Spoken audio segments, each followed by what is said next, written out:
Assalamualaikum warahmatullahi wabarakatuh. A'udzubillahi minasyaitonirrajim. Bismillahirrahmanirrahim. Alhamdulillahi rabbil alamin. Wassalatu wassalamu ala rasulina Muhammadin wa ala alihi wa sahbihi ajma'in. Para pemirsa Nur Semesta yang dirahmati oleh Allah Subhanahu wa taala. Seringkali kita bertanya, siapa manusia yang paling bahagia? Tentu ini pertanyaan yang sangat penting dalam kehidupan seorang manusia.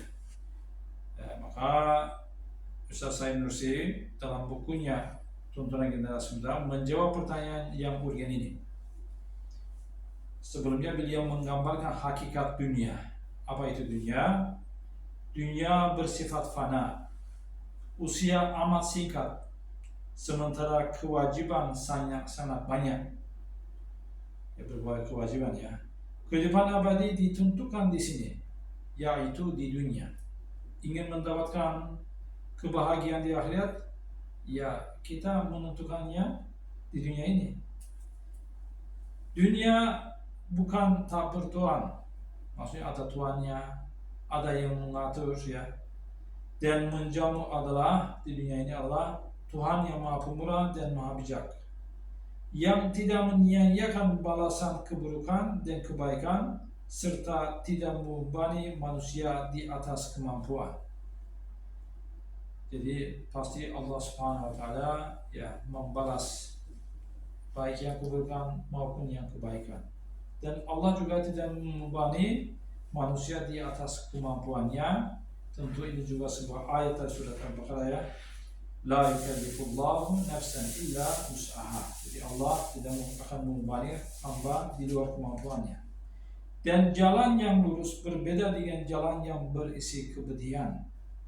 Sahabat dan pangkat yang bersifat duniawi hanya menemani sampai pintu kubur. Ya. Pangkat, kedudukan, harta yang kita miliki semuanya kalau bersifat duniawi hanya menemani kita sampai pintu kubur. Jika demikian, ini hakikat dunia, maka manusia yang paling bahagia adalah yang tidak lupa kepada akhirat lantaran dunia, yang tidak mengorbankan akhiratnya demi dunia. Ya, gara-gara dunia tidak menghancurkan akhiratnya, tidak lupa dengan akhiratnya, yang tidak merusak kehidupan abadinya demi kehidupan duniawinya, yang tidak menghabiskan usianya pada sesuatu yang tak berguna.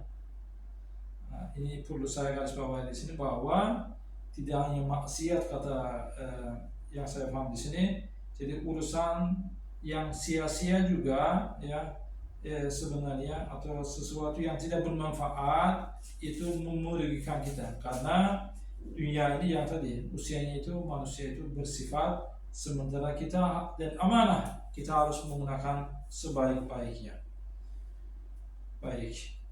Manusia yang bahagia juga yang tunduk pada perintah seperti tunduknya tamu kepada tuan rumah. Jadi kalau kita bertamu di rumah orang, pasti kita bertindak sesuai dengan keinginan tuan rumah. Ya.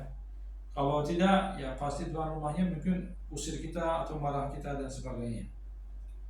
Seperti itu pula kita harus tunduk kepada pemilik alam semesta ini, yaitu Allah Subhanahu wa taala. Insyaallah hidup kita jadi tenang dan bahagia. Nah, dengan cara seperti ini dapat membuka pintu kubur dengan aman dan masuk ke negeri kebahagiaan dengan selamat. Dan mudah-mudahan dengan pesan-pesan ini, giat-giat ini, insyaallah kita mendapatkan syurganya Allah Subhanahu wa ta'ala. Amin ya rabbal alamin. Wassalamualaikum warahmatullahi wabarakatuh.